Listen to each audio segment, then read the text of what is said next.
Salamat mga Lodi sa pag-like at pag-comment. Hayaan niyo po at sisikapin kong makapag-upload ng araw-araw. Medyo mahaba-haba pa po ang ating kwentong gagawin. Salamat. Ika-166 na kabanata sa pagpapatuloy. Sinabi ng ating bida sa kanyang isip na ang Dark Sword at ang Fanatic Sword ay umiiyak ng sabay na parang nagsiselos. Umiti ang Crown Prince at sinabi sa ating bida na natutuwa akong makita mong gusto mo ito, ngayon na nakita mo na ang espada, paano mo naman tingnan ang iba pang mga regalo? Noon lamang binawi ni Wumuon ang kanyang tingin mula sa Golden Dragon at tinignan ang purong dilaw na kumikinang na baluti. Hinawakan niya ito at sinabi sa kanyang isip na ang baluti ay gawa sa napakahirap na metal, gayunpaman ay nakakagulat na magaan. Malinaw na ito ay isang kapansin-pansin na bagay. Kahit na ikukumpara sa Golden Dragon, hindi ito tila mas mababa.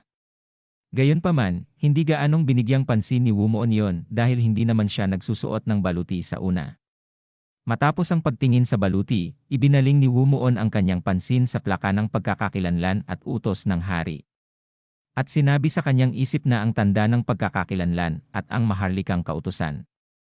Ang token ng pagkakakilanlan ay may mga salitang Conquering Marshal General na nakaukit dito.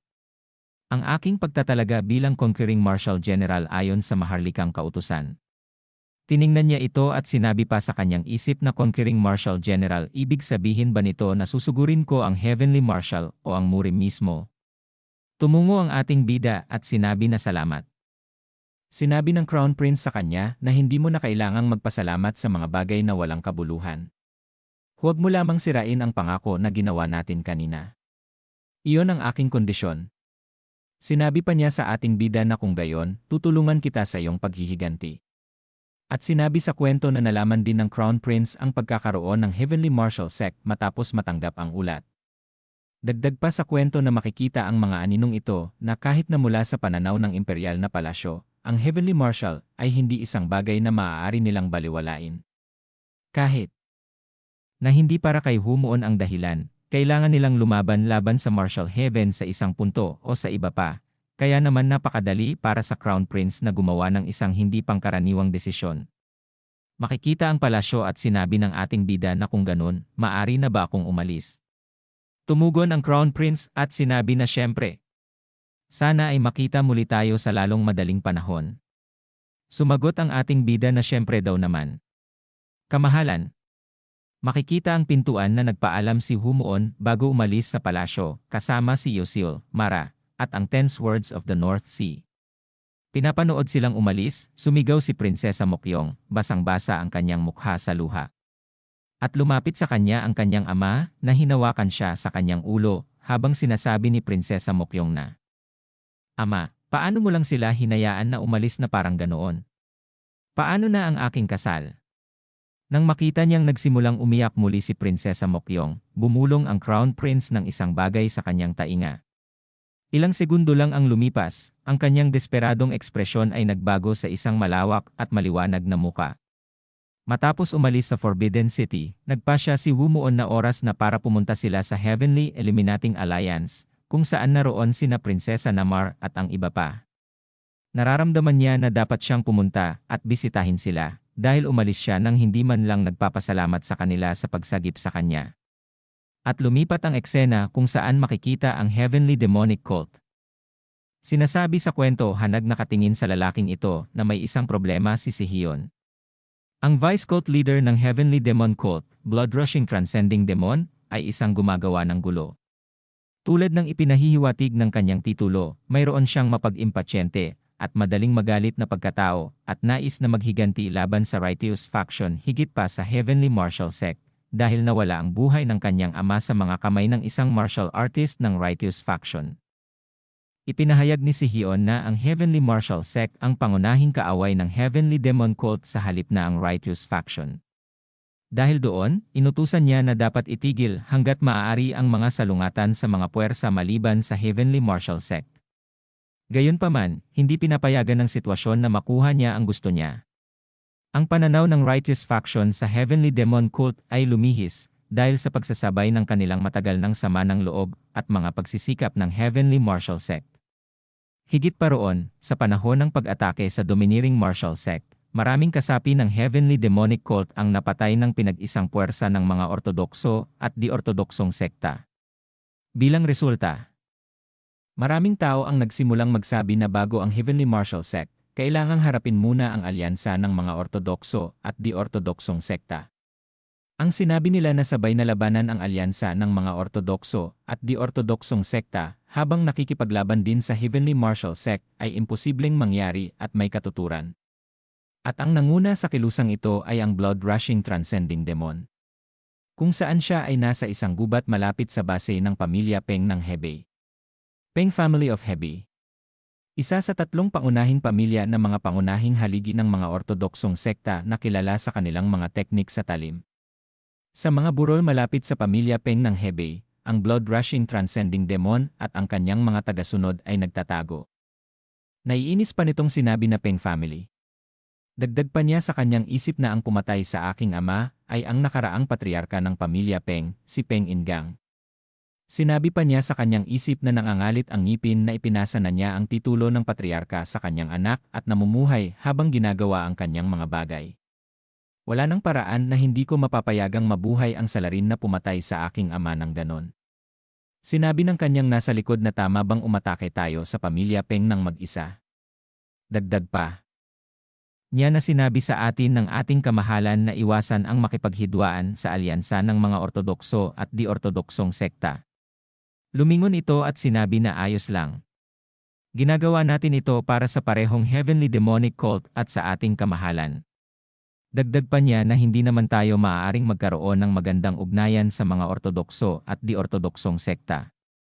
Sumugod ang mga ito, sinisigaw pa na bago natin sirain ang Heavenly Martial Sect, kailangan nating alisin muna ang alyansa ng mga Ortodokso at di-Ortodoksong sekta.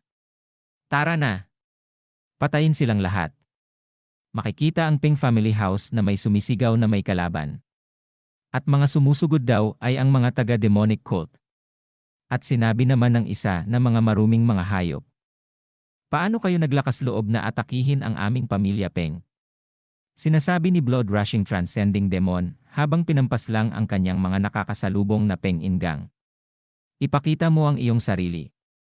Pumunta ako dito para ipaghiganti ang aking ama. Isang binatilyo ang mabilis na lumabas. Sinasabi na ikaw na walang hiya ka. Dagdag pa nitong sinabi na hindi ka makakalapit sa aking lolo. Si Peng Chunho. Matapos maglaho si Song Wumuon, si Peng Chunho, na galing sa Windsword Squad, ay nakapagpabuti ng kanyang martial arts sa pamamagitan ng ilang beses na pagsasanay sa pag-iisa. Bilang resulta, naabot niya ang pinakamataas na estado ng climax level. Sa kasalukuyan, maliban kay Song Wumuon at Mara, siya ang may pinakamagandang kakayahan sa mga may potensyal na talento. Ngunit pinili niya ang maling kalaban. Dahil ang blood-rushing transcending demon ay ngayon ay may lakas ng isang ganap na master. Ito ay dapat asahan dahil siya ang pangalawang leader ng Heavenly Demonic Cult. Winasiwas nito ang kanyang espada at ito ay nakagawa ng malakas na slash. Napasabi si Peng Chion na malakas siya. Kailangan kong ibuhos ang lahat ng aking makakaya. Nang malapit na sa kanya ang enerhiya, hinampas niya ito ng espada at nagpakawala rin ng enerhiya, ngunit siya pa rin ay napaatras. Ngunit sa hindi niya inaasahan, mabilis na tinusok siya ni blood-rushing transcending demon sa kanyang katawan. Umubo siya, dumura ng dugo. Pagkatapos, tinititigan niya si blood-rushing transcending demon, bumuhos ang dugo mula sa mga sugat sa buong katawan niya. Napatingin si Peng Chunho sa nakatusok na espada sa kanya, at sinabi sa kanyang isip na paano ako natalo ng ganito kadali. Dagdag pa niya habang nawawalan na siya ng kulay na gaya ng inaasahan. Ganito lang ba talaga ang halaga ko? Ang leader ng regiment ay isa ng ganap na master noon pa man. Pumikit si Peng Chunho, naalala si Wumuon, na akala niya ay patay na. Na makikita itong nakatayo at wala ng buhay. Tumingin si blood-rushing transcending demon sa bangkay ni Peng Chunho na may medyo naguguluhang ekspresyon. Kahit na habang hinihingal siya sa kanyang huling sandali, nakatayo ng tuwid si Peng Chunho at mahigpit na hawak ang kanyang espada. At sinabi pa niya na nakakalungkot na kailangan kitang patayin ngayon. Pero ano nga bang magagawa natin? Kung may sisisihin ka, isisi mo na lang sa katotohanang ipinanganak ka sa pamilya Peng na ito. At pagkatapos lumingon si blood-rushing transcending demon sa tirahan ng patriarka at sumigaw. Lumabas ka na ngayon, Penginggang, ikaw na maliit na daga na bastardo. Paano ka maaaring manginig at magtago ng ganito habang namamatay ang iyong apo sa iyong lugar? Nang bigla siyang may napansin sa kanyang gilid. At sinigaw nito na hayop ka. Tumatakas ka habang namamatay ang apo mo. Na nagulat ito nang mapansin siya. Lumipad sa hangin si rushing transcending demon habang sinasabi na ang ama ko ay siguradong namatay rin dahil sa kasamaan mo noon, hindi ba? Ikaw na mapagkunwaring hayop. Tinusok nito ang likod ni Penginggang habang sinasabi na mamatay ka. At iniangat niya ang kanyang espada na puno ng dugo. Sinabi pa niya na nakatingin sa walang buhay na katawan ni Penginggang na sa wakas. Napanindigan ko ang panata na ginawa ko. Habang nakatingin sa bangkay ni ama. At pagkatapos sinigaw pa nito na ipadala daw silang lahat sa impyerno. Na ang lahat ng pamilya Peng ay pinatay ng iba pang mga alagad, na lahat ay sumang-ayon at sumunod sa blood-rushing transcending demon. Matapos lumisan ang mga tauhan ng Heavenly Demonic Cult na pinamunuan ni blood-rushing transcending demon, ang pamilya Peng ay nilamon ng apoy na napakataas na parang tumagos sa langit, at sa bandang huli ay nauwi sa abo. Isang maliit na bilang ng mga tao mula sa domineering martial sect na nagkataong dumadaan malapit sa pamilya Peng, ang nakakita sa nakakigilalas na tagpo at agad na ipinamalita sa lahat ang pag-atake ng Heavenly Demonic Cult sa pamilya Peng. Dahil sa insidenteng ito, ang pagtatatag ng alyansa ng mga ortodokso at di-ortodoksong sekta ay mabilis na umusad, at ang ugnayan nila sa Heavenly Demonic Cult ay naging hindi na maayos. Noong panahong iyon, si Song Wumon ay hindi pa alam na si Peng Chien-ho ay napatay ng Heavenly Demonic Cult. At dito na po nagtatapos ang ika-166 na kabanata.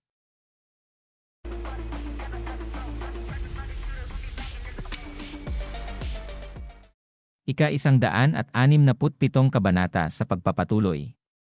Heavenly Eliminating Alliance New Stronghold. Lahat ay nag-aayos pa rin sa kanilang bagong base. Ang tunog ng paghahampas ay naririnig sa lahat ng dako habang isa-isa na itinatayo ang mga kinakailangang gusali. Kumunot ang noo ni Suran habang pinakikinggan niya ang ulat ng kanyang tauhan. At napasabi na ano daw ang sinsabi niya. Sinasabi mo bang hindi mo nakita ang lalaking iyon na si Oki Jijeong mula pa kagabi? Tumugon ito sa kanya at sinabi na oo, saan man ako pumunta o gaano man ako kahirap maghanap, hindi ko siya makita kahit saan. Isang paa ang makikita habang tumatawa. Ito pala ay si Oki Jijeong. Sinasabi pa kay Suran na naghahanap ka ng desperado sa akin. Ha? Nagbago na ba ang isip mo tungkol sa pagiging kasintahan ko? Tumugon ito at sinabi na ano ang pinagsasabi mo. Kumunot ang noo ni Hirim na nakatayo sa tabi ni Suran. At sinabi na saan ka pumunta nang hindi nagsasabi ng kahit ano. Ngumiti ito ng kakaiba at sinabi sa kanila na gagahasain ko kayo ngayon. Binitiwan ni Oki Jijeong ang mga mabangis at bastos na salitang ito sa harap ng lahat ng nanonood. Ang pinakamainit ang ulo sa biyahe, si Prinsesa Namar, ay nagsimulang manginig sa galit. At sinigaw na ganyan mo kadali sabihin ang mga karumal-dumal na bagay na ito.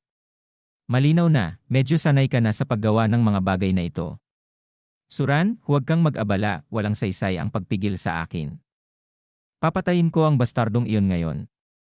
Sumang-ayon din si Hirim, at sinabi na tila ngayon ay kailangan kong basagin ang aking panata na hindi pumatay. Hindi lamang ang tatlong kagandahan, ngunit ang iba pa sa loob ng Heavenly Eliminating Alliance, ay nanginginig din sa galit. At sinabi ni Suran sa kanya na kahit na binigyan ka namin ng pagkakataon. Pakisuyo, hulihin niyo agad ang taong iyon. Oh dear, hindi ba nakakatakot iyon? Sabi ni Oki Jijeong habang dahan-dahan siyang umatras. At bigla na lamang bumuhos ang isang baha ng mga palaso. Na parang ulan mula sa kagubatan sa likod niya.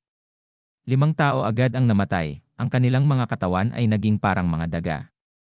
Pagkatapos, isa-isa, lumitaw ang mga mandirigma na nakasuot ng itim sa harap ni Oki Jijeong. Tumatawa habang sinisigaw pa nito na kaya't dapat sana'y nakinig ka sa akin. Napasabi si Prinsesa Namar habang tumira ng palaso na ang Heavenly Martial Sect. Kaya't nagtaksil ka sa amin, Oki Jijeong. Dagdag pa niya na akalain mo ikaw na hayop ka. Ikaw pa mismo ang nagdala dito ng Heavenly Martial Sect. Biglang lumitaw sa kanyang harapan ang isang gitnang edad na daoist na nakasuot ng itim na balabal, humarang sa palaso para sa kanya. At sinabi pa nito na si Prinsesa Namar ay walang espesyal na katangian.